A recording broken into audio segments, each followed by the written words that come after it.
இந்திய மரபணுவின் ரகசியங்களை புரிந்து கொண்டவர் டாக்டர் குமாரசாமி தங்கராஜ். 2026ஆம் ஆண்டின் பத்மஸ்ரீ விருது பெற்றவர். வளமையான பல்வேறு உயிரினங்களால் நிரம்பிய ஒரு பண்ணையில் ஒரு சிறுவனின் அறிவுக்கூர்மை முதலில் வேரூன்றத் தொடங்கியது. அந்த ஆர்வமே வாழ்க்கையின் மறைந்திருக்கும் ரகசியங்களை வெளிப்படுத்தும் சக்தியாக வளர்ந்தது. ஆனால் அவர் தனது வாழ்க்கை நோக்கத்தை கண்டுபிடிக்கப் போகும் இடம் தமிழ்நாட்டின் செய்யூரில் அமைதியான பண்ணைகளிலிருந்து பல மைல்கள் தூரத்தில் இருந்தது. அது உயிரோட்டமுள்ள ஹைதராபாத் நகரம். அங்கு அவர் இந்திய மக்களின் மரபணு வரலாற்றை வெளிக்கொணர்ந்து அவர்களின் அற்புதமான பன்முகத்தன்மை குறித்து ஆய்வு செய்தார். அரசு பள்ளியில மாணவனா இருந்தப்ப நினைவிருக்கு, வசதிகள் ரொம்ப குறைவு. பிராக்டிகல்ஸ் பண்ணணும்னா நானே வெளியே போய் தவளைகளையும் எலிகளையும் பிடிக்க வேண்டியிருந்துச்சு.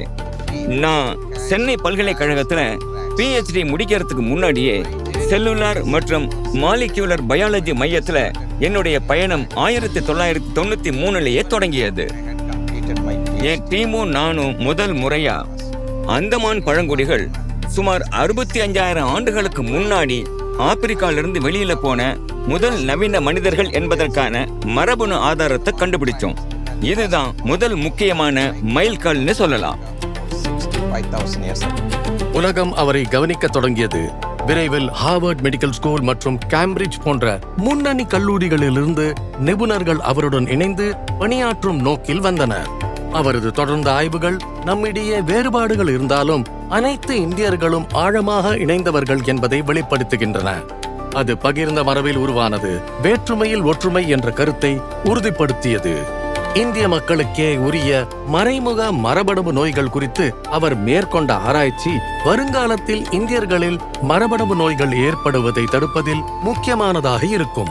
அவர் மனைவியின் ஆதரவு இல்லாமல் இந்த வெற்றிகள் எதுவும் சாத்தியமாகி இருக்காது என்று டாக்டர் தங்கராஜ் கூறுகிறார். அவருக்கு ஒரே வருஷத்துல 3 பெரிய விருதுகள் கிடைச்சது. இதுக்கு கடவுளுக்கு மனசார நன்றி சொல்றேன். நாங்க 2 பேரும் CSIR CCMBல சேவை செஞ்சோம். 28 வருஷமா சேர்ந்து வாழறோம். எல்லாரும் தூங்குற நேரத்துல கூட லேப்ல லைட் அணையாம அவர் வேலை பார்த்துக்கிட்டே இருப்பாரு. இந்த தம்பதிக்கு 2 குழந்தைகள். வேலைப்பளு அதிகமாக இருந்தாலும் குடும்பத்தோடு நேரம் செலவிடுவதை அவர்கள் தவற விடுவதில்லை. என்னோட அனுபவத்திலிருந்து சொல்றேன், இளம் விஞ்ஞானிகள் கடினமா உழைக்கணும். அதே நேரத்துல வேறு துறையில இருக்கிற எக்ஸ்பர்ட்ஸ் கூட சேர்ந்து வேலை செய்ய தயாரா இருக்கணும். அப்படித்தான் பிரச்சனைகளுக்கு தீர்வு காண்றது இன்னும் சுவாரஸ்யமாவும் எளிமையாவும் இருக்கும். அதே சமயம் நாட்டுக்கும் பெருமை சேர்க்கும். டாக்டர் குமாரசாமியின் இந்த அபூர்வமான பயணம் ஆர்வமும் தேடலும் உலகத்தை நல்ல மாற்றத்துக்கு கொண்டு செல்ல முடியும் என்பதற்கான ஒரு சிறந்த சான்றாகும். Doctor AS Kumaraswamy Thangaraj, Padmashri 2026.